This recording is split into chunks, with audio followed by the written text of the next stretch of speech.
The film starts in Sicily. A crime lord, named Lorenzo Vitali, arrives at his vineyard with his grandson, and finds a slew of dead bodies lying everywhere.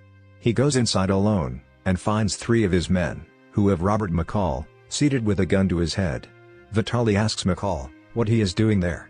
And he says, he was there for something that they had taken, that wasn't theirs. McCall gives them 9 seconds to stand down, before he proceeds to kill the 3 goons, and then leaves Vitali crawling away. He grabs a shotgun, and blasts Vitali in the head. As McCall is walking away with a bag, the grandson sees him, and McCall tells him to stay in the car. The boy shoots McCall in the leg, and runs away. McCall drives far enough, until he loses consciousness. He is found by an officer, named Gio Bonaxi, who takes him to the local doctor in his town, named Enzo Orizio. Enzo tells Gio to say that McCall fell, in case anybody asks. McCall wakes up after a few days, and learns he is in the town of Altomonte. He befriends Enzo, who finds a place for him to stay, and he also becomes friendly with Gio and his daughter Gabby. McCall starts going by the local cafe, and also befriends one of the employees, named Amina. After Enzo asks him if he is a good or bad man, McCall says he is not sure.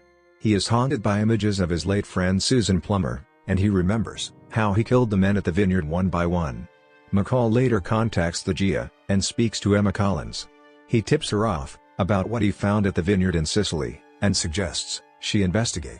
Collins goes with her partner Frank Conroy and a team, where they find 11 million euros, along with a huge stash of narcotics. She later locates McCall in Altomonte, and starts communicating with him over what they found at the vineyard. In the market in Altomonte, a thug, named Marco Quaranta, is antagonizing a fish vendor, named Angelo, over not giving him what he wants, then demands that he have it the next time he shows up.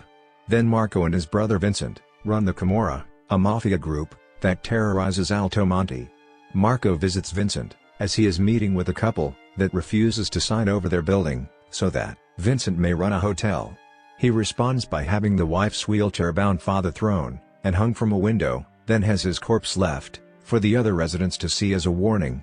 On the other side, Gio gets a phone call saying that Gabby left school early, and when he asks her teacher, she says one of his officers took her. Gio runs home and finds Gabby and his wife Chiara being held captive by Marco and his goons, before they proceed to threaten Gio, so he can stay out of their business. At night, McCall sees people running when they hear a bell ringing. Angelo's shop has been set on fire, and he and his wife can only be held back as they watch the shop go up in flames. McCall notices Marco and his goons sitting back and watching things, and he knows who to go after. Collins sees a news report of a terrorist attack in Rome, believed to be done by Syrian terrorists. Based on what she has learned from McCall, she doesn't believe that this was the work of Syrians, even though it was their drugs found at the vineyard. She confides to Conroy that she believes this is part of a bigger plan. Sure enough, Vincent discusses with Marco about his plans to take over the entire coast with their own businesses, and the terrorist attack was part of the plan. Collins also ends up caught near an explosion in the city, as she attempts to go near her car, but she is alive and hospitalized. Marco goes to a restaurant, where Gio is having dinner with his family, in an attempt to get him to get boats from Somalis.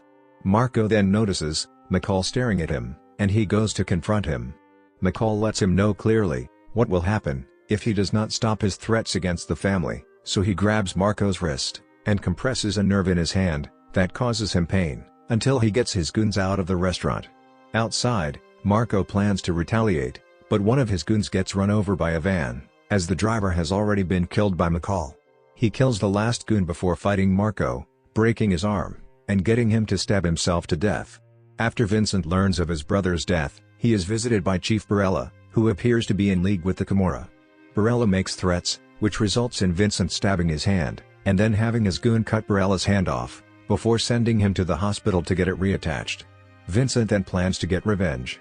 Vincent and his goons go to Altomonte, and attack Gio, firing a gun near his ear, and threatening to kill him and his family, until his brother's murderer shows up. McCall comes out, and tells Vincent to take him, and to leave everyone else alone. Before Vincent can kill McCall, Enzo fires a rifle of his own. The residents then get their phones out, and record the villains, forcing them to flee before police arrive. Vincent returns to his compound, and begins to make plans to attack Altomonte the next day.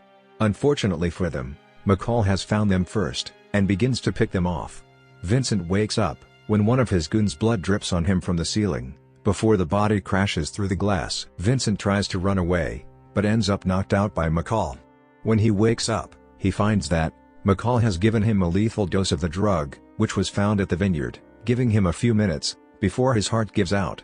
Vincent attempts to run into the street, with McCall slowly walking behind him, and he ends up hit by a car. The crime lord stumbles a little further before he finally expires. McCall later visits the hospital, where Collins is staying. He admits to her that the real reason he came to Sicily was to retrieve pension money from someone he knew that had it stolen by the criminals. He leaves her with the bag full of money. Later, Collins goes to Boston, where the man McCall was talking about lives. He and his wife are emotional and grateful to find that their money has been recovered. When she goes back to work, Collins receives a little black book from McCall on all his personal gatherings, with the note saying, "Your mother would be so proud of you."